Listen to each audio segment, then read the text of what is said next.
Сегодня сборная Армении принимает Грузию в рамках плей-офф Лиги наций. Очень важный матч для обеих команд. В этом превью самое главное, что происходило в столице Армении за сутки до матча. Погнали! Друзья, всем привет!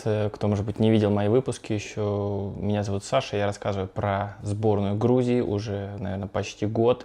И вот я примчал сюда, в Ереван, из Алматы, добирался часов 20. Это был непростой путь с пересадкой в Абу-Даби, множество стыковок. И все для того, чтобы сделать для вас контент с матча.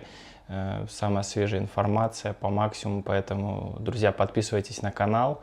Ставьте лайки этому видео. Ну а если хотите, чтобы я поехал на чемпионат Европы молодежный до 21 года, такая идея появилась, тоже пишите в комментариях.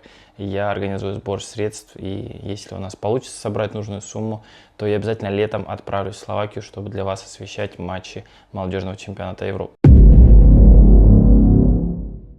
Ну а теперь давайте перейдем к главной теме, матч сборных Армении и Грузии. И мне хотелось бы, знаете, сейчас говорить тут не так много, потому что очень было много событий. Я сегодня прилетел, о том, как дорога моя проходила, расскажу в отдельном видео. Это будет частью видео, которое будет касаться матчевого дня. Но сейчас хотелось бы начать с другого. Я совершенно случайно встретил сборную Грузии прямо в аэропорту. И знаете, может быть, я бы даже и не узнал о том, что Грузия прилетает примерно в это же время, если бы не встретил болельщиков сборной Грузии с флагами. А сколько времени ушло рисовать? 5 часов. Ну, неплохо, неплохо. Почему Мардашвили? Потому что я люблю его с детства. За Грузию будешь болеть, нет? Да. Серьезно? Мы очень любим грузинские фанаты. Я грузинка. А, да? Да. А сборная сейчас приехать должна, да? Типа что? Вот сейчас, да? Скоро? Ого, я тогда тоже с вами постою, если вы не против. Круто. Вот такая была встреча, немного мы пообщались, и потом я встал в эту общую толпу ожидания. Были там футболки Наполи, Кварацхелия, капитанские повязки, флаги Грузии. Ну, может быть, не так много, но все равно в Армении для меня это было удивительно. И потом команда вышла.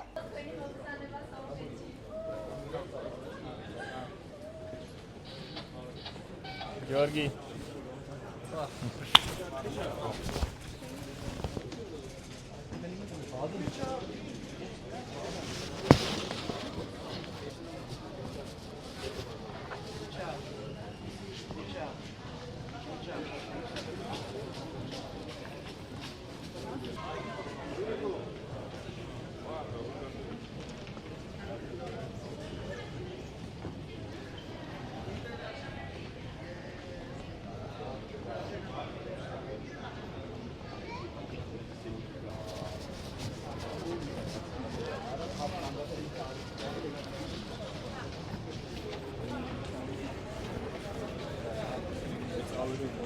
К сожалению, у меня в тот момент был багаж, и не особо я там успел угнаться за всеми футболистами, но одну свою фоточку сделать успел.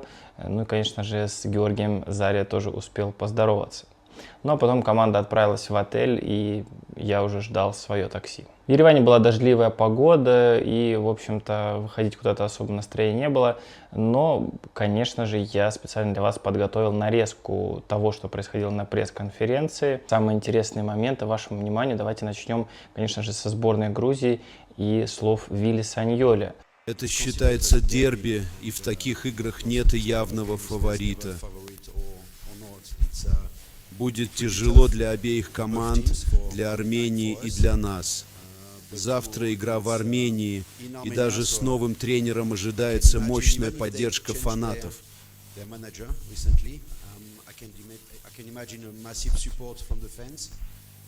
Матч будет сложным, но мои игроки готовы.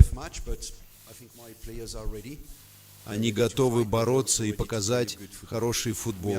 Последние 3 года мы играли определенным образом. Это привело нас к фантастическому опыту. Но футбол — это динамичный вид спорта. Нельзя всегда играть одинаково. Нужно вносить новизну, чтобы удивлять соперников. В будущем, ближайшем или дальнем, нам придется кое-что изменить.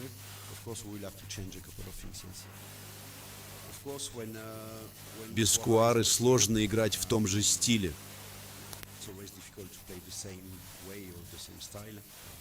Потому что он очень специфический игрок.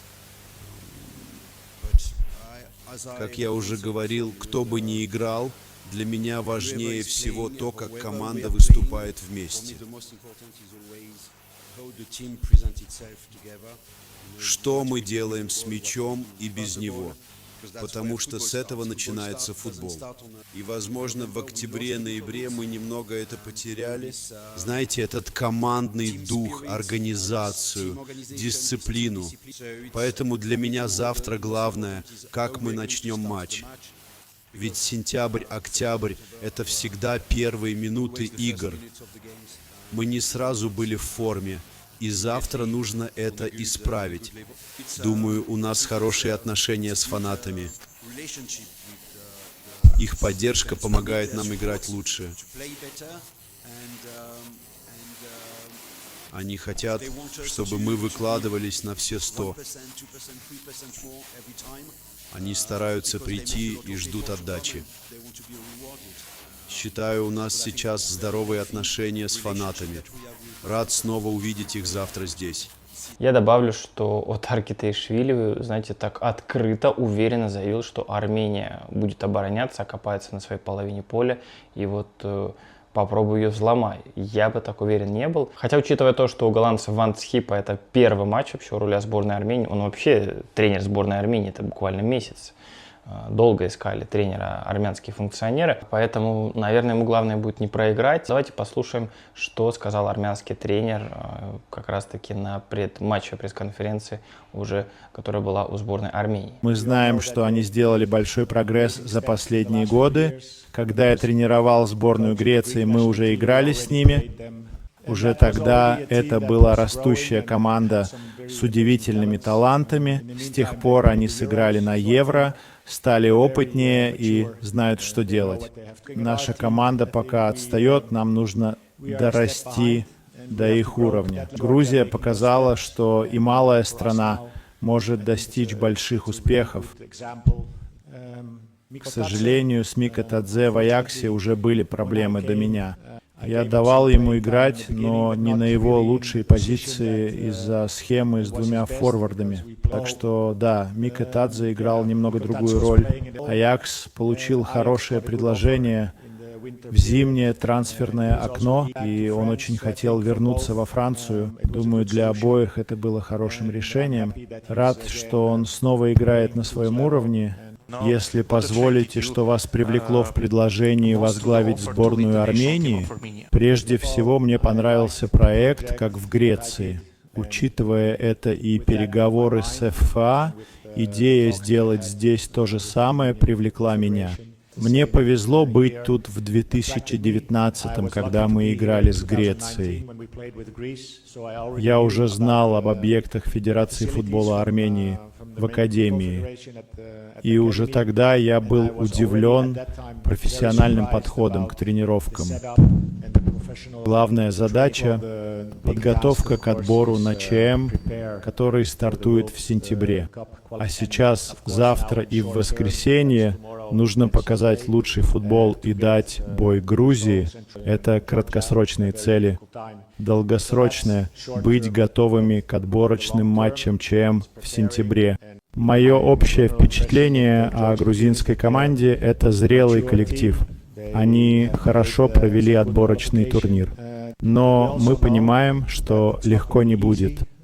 К сожалению, нам не хватает двух хороших игроков — Зеларяна и Специана. Но это шанс для других показать себя. Да, как видите, вот эти матчи Лиги наций стыковые далеко не главная цель и не главная задача, почему голландского специалиста позвали. Главное — это попасть на чемпионат мира, хотя, конечно, пока что в это сложно поверить, но впереди отбор, шансы у всех равны, с чистого листа все начинается. Я бы, знаете, может быть, здесь привел пример сборной Казахстана, которая тоже с нуля начинала. в Лиге наций. И ладно, там еще Станислав Черчесов был, который как бы понимает по-русски, и сборная Казахстана понимает по-русски, футболисты. А здесь все-таки еще языковой барьер, и тренер с командой буквально несколько дней работает. Вообще в Армении он меньше месяца фактически. Но, в общем, не знаю, что из этого получится, но наблюдать будет крайне любопытно. Ну и мне по этой теме хотелось бы еще напомнить, что тот же Ван Цхип и Саньоль уже встречались. Ван Цхип в свое время тренировал сборную Греции, и, знаете, там были очень равные матчи.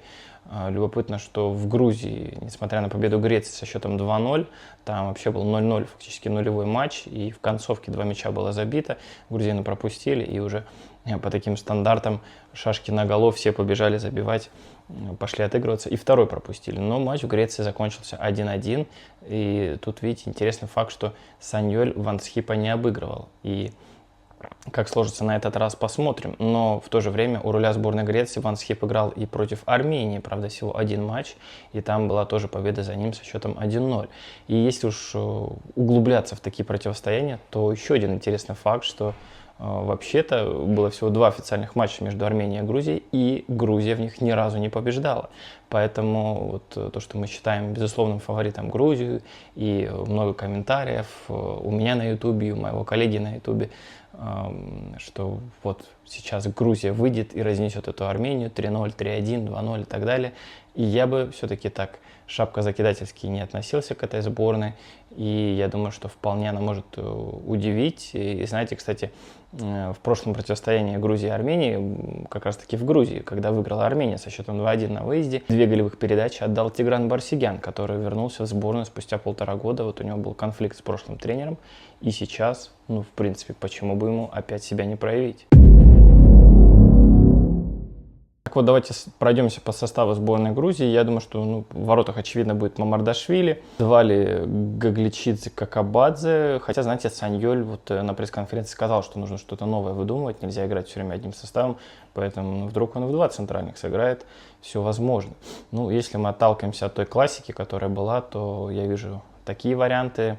Лучашвили, Азаровой по краям. Классический центр. Ну, Китаишвили как такой мозг вообще этой команды. Ну и в нападении мне видится Микаутадзе и Давиташвили. Хотя здесь возможны варианты. Кто знает, может быть, и Гуляшвили мы увидим, а может быть и Заря с первых минут. Гуляшвили, кстати, очень хороший вариант. В принципе, сейчас парень в форме, постоянно забивает, у него есть чувство гола. Ну и учитывая то, что сказал Саньоль, что важно сейчас именно начало матча хорошо проводить, я думаю, этот парень может такое начало сделать, что Грузия сразу в счете поведет. Вот такой у меня прогноз. Ну а что касается сборной Армении, здесь хотелось бы отдать слово нашим экспертам. Первым будет автор канала «В бутсах». Гарик, пожалуйста, интересно твое мнение по сборной Армении. Гамарджоба Мего Бребо, меня зовут Гарик Акопян, я автор канала об армянском футболе в бутсах и отвечу на несколько вопросов, которые касаются нашей футбольной сборной. Новый главный тренер сборной Армении Джон Ван Цхип, голландец, бывшая звезда сборной Нидерландов. В Аяксе он тоже был очень заметной фигурой и считается легендой клуба. Долгое время работал в Аяксе, был ассистентом тренеров, работал на разных должностях и даже был исполняющим обязанности главного тренера. Помимо этого тренировал сборную Греции, привил им довольно симпатичный организованный футбол, но вывести на большой международный турнир греков так и не удалось. Что касается организации игры и то, во что будет играть сборная Армении при Джоне Ван Цхипе, сказать об этом не могу абсолютно ничего. Точно так же, как и Вили Саньоль сказал, что Грузия будет играть от себя, потому что про сборную Армении пока говорить абсолютно нечего. Новый главный тренер, и что он будет делать с этой командой, пока абсолютно непонятно. 1 марта он приступил к своим обязанностям. Судя по той заявке, которую мы видим, это похоже на записки и багаж предыдущего наставника Александра Васильевича Петракова. Поэтому вот, остается только ждать и смотреть. Слухи о том, что сборной Армении выгоднее проиграть Грузии, остаться в Лиге С и оттуда более вероятным образом выйти на чемпионат мира. Все эти разговоры, в общем, не очень высокого качества и не очень высокой цены. Такие же разговоры есть в Армении и по поводу сборной Грузии, что, может быть, Грузия захочет таким образом повторить свой успех и выйти на большой международный турнир через Лигу С, Лиги наций. Но, конечно, все эти разговоры абсолютно ни о чем. Вот на примере Грузии мы понимаем, что ответная игра будет на стадионе имени Бориса Пайчадзе на Динамо-арене, где будет 55 тысяч человек, и это далеко не все желающие попасть на этот матч. И вот как при таких обстоятельствах можно играть не на победу, вопрос риторический. Вот в Ереване даже нет стадиона такого масштаба, да, есть стадион побольше, на котором сейчас невозможно играть, не суть. Республиканский стадион, он вмещает 15 тысяч человек, и все билеты на эту игру тоже распроданы, поэтому это тоже неплохой результат. И при 15 тысячах своих болельщиков, и при десятках тысяч болельщиков еще, которые будут следить по телевизору, конечно же, никто играть ни на что, кроме как на победу, не будет. Как будет выглядеть сборная Армении без Лукаса Силараяна и Эдика Спиртяна? Это вопрос очень хороший. Действительно, два лидера команды. Даже при участии Эдика и Лукаса у Армении были большие игровые проблемы. Даже когда удавалось что-то создавать впереди, были большие проблемы с реализацией. А теперь практически кажется, что и создавать некому. Но по опыту предыдущих выступлений нашей сборной могу сказать, что когда начинаются такие серьезные кадровые проблемы, и лидеры по каким-то причинам не могут сыграть, на себя эти лидерские качества неожиданно берут другие футболисты. И просто команда каким-то образом перестраивается. Я надеюсь, что так будет и в этот раз. И в отсутствии Эдика Спиртяна и Лукаса Силараяна, наверное, Тигран Барсигян, который вернулся, Бичахчан, Наир Тикнезян, наверное, они будут лидерами атаки. Ну, отсутствие Хвичи и Гурама Каши, наверное, немного уравновешивает силы в первой игре, но понимая, что в Тбилиси оба футболиста появятся на поле, конечно, уже нужно думать и Джону Ван Схипу, и защитникам, каким образом будут останавливать Хвичу, потому что то, что он показывал в последнее время за ПСЖ, это очень и очень впечатляет, в первую очередь тем, насколько он может быть сейчас разносторонним, разнообразным, и что с этим делать, пока абсолютно непонятно, поэтому будем ждать. Ну а в первой игре, конечно, да, конечно, это будет ощутимым плюсом для Армении, что Хвича и Гурам не будут участвовать в этой игре. Ну, значимость, конечно, достаточно высокая, но мы не можем не отметить, что сборная Грузии, вообще грузинский футбол, сейчас находится на порядок выше армянского, и в первую очередь, конечно, это касается того уровня в сознании людей, на котором находится футбол. В Армении людей довольно трудно сейчас заинтересовать национальной сборной, все занимаются какими-то другими делами, но, конечно же, это напрямую связано с отсутствием успехов у этой самой сборной в последнее время. Но я думаю, что это довольно легко исправить. Нужно просто парочку ярких побед, возможно, уже в этом противостоянии. И эта ситуация выправится. С Генрихом все хорошо. Генрих в Милане в свои 48 практически лет остается одним из лидеров Интера. И сейчас, наверное, главная польза, которую Генрих Мхитарян может принести Армении в целом, это его успехи в Еврокубках, в Лиге чемпионов за Интер. Если говорить серьезно, Генрих уже довольно продолжительное время не выступает за сборную Армении по личным причинам, которые он сам, наверное, когда-нибудь назовет, но мне кажется, что не в ближайшее время. Вот, поэтому наличие Генриха Мхитаряна в Интере и так дает нам достаточно много. Ну а в сборной пусть молодежь отдувается без него. Ну и второе мнение Норика Серабяна из Meta Ratings. У него тоже есть свои наблюдения. Сборная Армении подходит к этим матчам, имея ряд проблем. Конечно, не сыграет капитан Краснодара и сборной Армении Эдуард Спиртян, который из-за травмы не сможет присоединиться к команде. Не будет Лукаса Силараяна, который не присоединится к национальной сборной по семейным причинам. Также из-за травмы не присоединится футболист Арат Армении Оганес Ародюнян. также защитник Андре Челишер и нападающий Норберто Бриаско-Баликян. Не будет Саркиса Адамяна, футболиста из Бундеслиги 2, который, по словам главного тренера, сам отказался ехать. Сборная имеет столько проблем, но наверняка унывать не стоит, потому что впервые за долгое время к сборной должен присоединиться Тигран Барсиян, который он набрал очень хорошую форму, является лидером Слована и забивал также в Лиге Чемпионов, забивает в чемпионате Словакии. Вызов получил первый свой вызов получает Калукян, который себя зарекомендовал в Урарту и молодежной сборной. В хорошей форме находится Наир Текнезиан. Конечно, по его игре есть много вопросов, потому что он играет не все 90 минут в Локомотиве, но говоря, если про его физические кондиции, Наир находится в отличном состоянии. Я уверен, что он в этих матчах даст бой. Если также говорить про состояние футболиста перед матчами сборной, надо, конечно же, отметить Георгия Рутюняна, который перешел зимой в Пушкаш, в чемпионат Венгрии и начал играть. Для сборной это очень важный фактор, когда центральный защитник команды имеет игровую форму. Георгий приезжал в состав национальной сборной, не имея игровой практики, и это очень сильно сказывалось на его игре. Сейчас он играет постепенно, имеет игровую практику, от него ожидаем еще лучшей игры, чем было до этого. Также свою игровую практику потерял Ваган Бичахчан. Вагана на многие надеются, что он именно в этих матчах, когда не будет Суперсяна, возьмет на себя роль лидера. Но, увы, с каждым разом у Вагана возникают какие-то проблемы, где он не может о себе показать. Посмотрим, что будет в этих играх и как себя проявит Бичахчан. Решение нового главного тренера Скипа для многих болельщиков и в целом прессе стало удивлением, потому что его кандидатура нигде не фигурировалась. Об этом сообщил только Сурен Меликситян прямо перед назначением. Но отличие Петракова и Скипа в том, что новый главный тренер умеет менять тактики по ходу турнира. Может сыграть 4 защитника, может сыграть 5. Друзья, вот такие расклады. Ну, немного я вам рассказал и про историческую подоплеку этого противостояния. Видите, официальных матчей всего было 2.